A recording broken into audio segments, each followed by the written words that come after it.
प्रधानमंत्री फसल बीमा के अलग अलग 3 मॉडल हैं और उस मॉडल में राज्य सरकार, केंद्र सरकार केवल पॉलिसी बनाती है, राज्य सरकार जिस मॉडल को चुनना चाहे उस मॉडल को चुनती है। और जैसा कि आपके माध्यम से मैं बताना चाहता हूं, मॉडल चुनने के बाद बीमा कंपनियां प्रतिस्पर्धी दरों पर, क्योंकि कई बीमा कंपनियां निजी क्षेत्र की थी और सार्वजनिक क्षेत्र की, फसल बीमा योजना लागू करने का काम करती है। और ये फसल बीमा योजना हर राज्य के लिए आवश्यक नहीं है। जो राज्य अपनाना चाहे अपनाए, जो राज्य नहीं अपनाना चाहे नहीं अपनाए। बिहार ने अभी तक प्रधानमंत्री फसल बीमा योजना को, जो योजना प्रधानमंत्री फसल बीमा योजना की है, उसको अपने यहाँ लागू नहीं किया है। बिहार की एक अपनी योजना है राज्य की, तो वो उस योजना के हिसाब से अपने किसान को लाभान्वित करते हैं। श्रीमती के Kanimozhi. Thank you, sir. Sir, the Standing Committee on Agriculture and its report on the Pradhan Mantri Fasal Bima Yojana, an evaluation on 10th August 2021 has highlighted several key issues, and including one of the important things it's mentioned is delays in settlement of the insurance claims by the farmers. And it is a very complicated process also to get the claims. And for example, my constituency Thoothukudi, during last December 2023, we had unprecedented floods, and many of the farmers have insured their crops, but even after 7 months, they have not got the claim, the money to get from the insurance, and they're still waiting.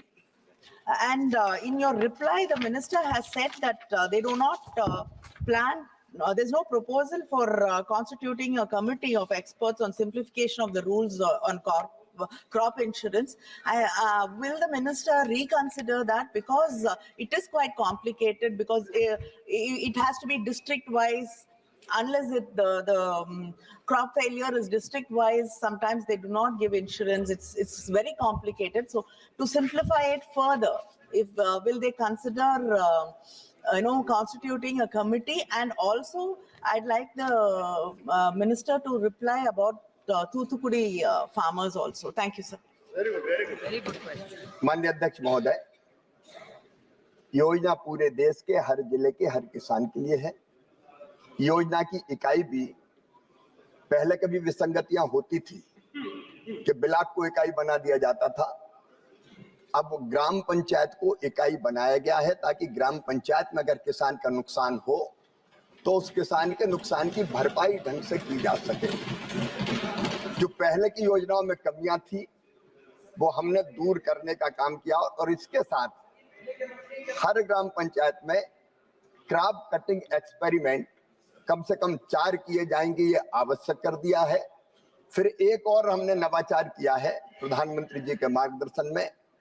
अब नुकसान का आकलन नजरी नहीं, remote sensing के माध्यम से 30% कम से कम करना अनिवार्य कर दिया गया है, ताकि अगर रेवेन्यू का अमला करता है तो कई बार गड़बड़ होने की संभावना रहती है। ये बात सही है कि कई बार क्लेम के भुगतान में देरी होती है, लेकिन उन देरियों में हमने सारे कारण देखे। अभी तक जो व्यवस्था है माननीय अध्यक्ष महोदय, राज्य सरकार से उपज डेटा प्राप्त होने के 1 माह के भीतर दावे की गणना की जाती है। देखो, हम पॉलिसी बनाते हैं, उसको ठीक से इंप्लीमेंट करना राज्य सरकार का भी काम है, राज्य सरकार का काम।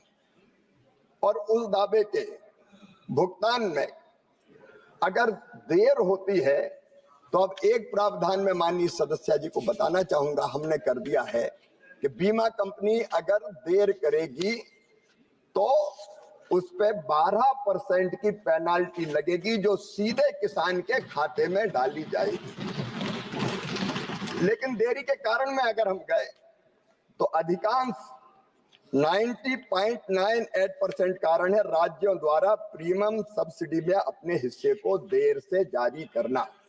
माननीय अध्यक्ष महोदय, मैं आपके माध्यम से राज्य सरकारों से निवेदन करना चाहूंगा तमिलनाडु की राज्य सरकार से भी निवेदन करना चाहूंगा कि वो अपनी तरफ से प्रीमियम की सब्सिडी में अपना हिस्सा जारी करने में देर ना करे। 90% से ज्यादा देरी इसलिए होती है, कई बार उपज के आंकड़े विलंब से प्राप्त होते हैं, कुछ मामलों में बीमा कंपनी और राज्य के बीच विवाद कुछ होता है, कई बार किसानों के कुछ नंबर गलत आ जाते हैं, उसके कारण थोड़ी देरी होती है। लेकिन पहले एक और व्यवस्था थी कि राज्य सरकार जब प्रीमियम की अपनी राशि देती थी तभी केंद्र सरकार अपना हिस्सा देता था।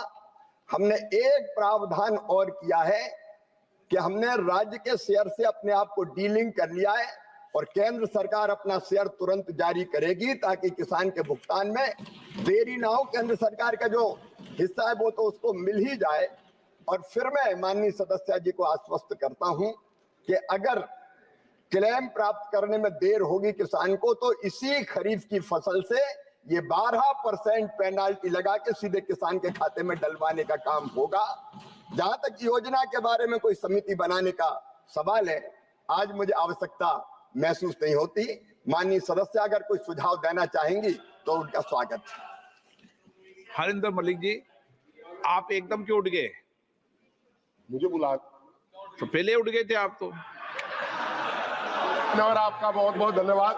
मानवर, मैं माननीय मंत्री जी से आपके माध्यम से जानना चाहता हूं कि माननीय मंत्री जी ने अभी इस सम्मानित सदन में कहा कि ये बीमा योजना स्वैच्छिक है।